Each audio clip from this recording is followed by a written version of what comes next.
చెట్టు చాలామందికి నీడనిస్తుంది.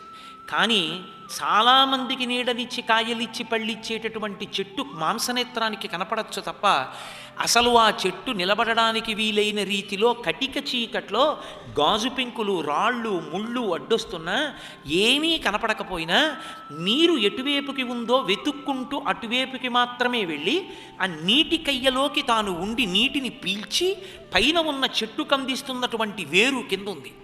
చీకట్లో ఆ వేరు నీటి వైపుకి వెడుతోంది, వెళ్ళి నీటిని లాగుతోంది, లాగి చెట్టుకు అందిస్తోంది. ఆ లోపల గాజు పెంకుల మధ్యలో ముళ్ళ మధ్యలో పురుగుల మధ్యలో అది భూమిలో గట్టిగా పట్టుకుని ఉండి పైన చెట్టుని నిలబెడుతోంది. పైన చెట్టు కనపడుతుంది, లోపలి వేళ్ళు కనపడవు. కానీ ఆ వేళ్ళు లేని నాడు చెట్టుకి ఆధారం లేదు, ఆ చెట్టు నిలబడదు, పడిపోతుంది. ఒక చెట్టులా లోకంలో కీర్తి వహించినటువంటి ప్రతి మహాపురుషుని వెనక చీకట్లో కనపడకుండా ఆయనకి వేళ్ళై నిలబడినటువంటి వాడు గురువు. ఆ గురువు సంస్కారం అనేటటువంటి నీటిని అందిస్తూనే ఉంటాడు. జీవితంలో వచ్చే ఉత్థాన పతనాల్లో వచ్చేటటువంటి ఒడుదుడుకులలో ఏమీ ఇబ్బంది పడకుండా వ్యక్తి ఊంచుకోవడానికి కావలసిన సంస్కారం గురువుగారి మాటల్లోంచే వస్తుంది.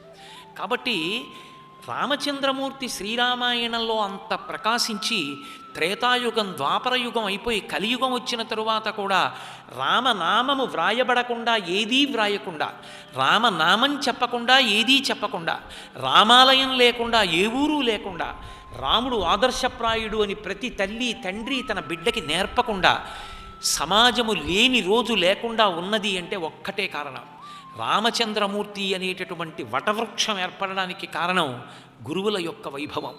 ఆ గురువు ఎంత మాట్లాడనివ్వండి, ఎంత చెప్పనివ్వండి, అసలు ఆ ఆర్ద్రత శిష్యుని యందు లేనప్పుడు అది ప్రతిఫలించదు. రామకృష్ణ పరమహంస అంటారు, ఒక బండరాతి మీద ఉన్నటువంటి విత్తనం మీద ఎంత గొప్ప వర్షం పడితే మాత్రం అది మొలకలెత్తుతుంది, ఒండ్రు మట్టిలో ఉంటే ఒక నీటి చుక్కకి మొలకెత్తుతుంది, అంకురం వస్తుంది. అసలు హృదయమునందు ఆర్ద్రత ఉంటే గురువుగారు చెప్పినటువంటి మాటలు లోపలికి వెళ్ళి మహావృక్షమై పైకి లేస్తాయి. రామచంద్రమూర్తి లక్ష్మణ భరత శత్రుఘ్నులతో కలిసి గురువుల పట్ల అటువంటి అనుబంధాన్ని పెట్టుకున్నాడు. ఈ లోకంలో ఏ కాలమునందైనా స్మరణకొచ్చేటప్పటికి నమస్కరించబడవలసినటువంటి వాడు, మీరు ఏ కార్యం చేసినా నమస్కరించవలసినటువంటి వాడు, నిద్ర లేస్తే నమస్కారం, నిద్రపోతుంటే నమస్కారం చెయ్యబడవలసిన ఏకైక వ్యక్తి గురువు ఒక్కడే.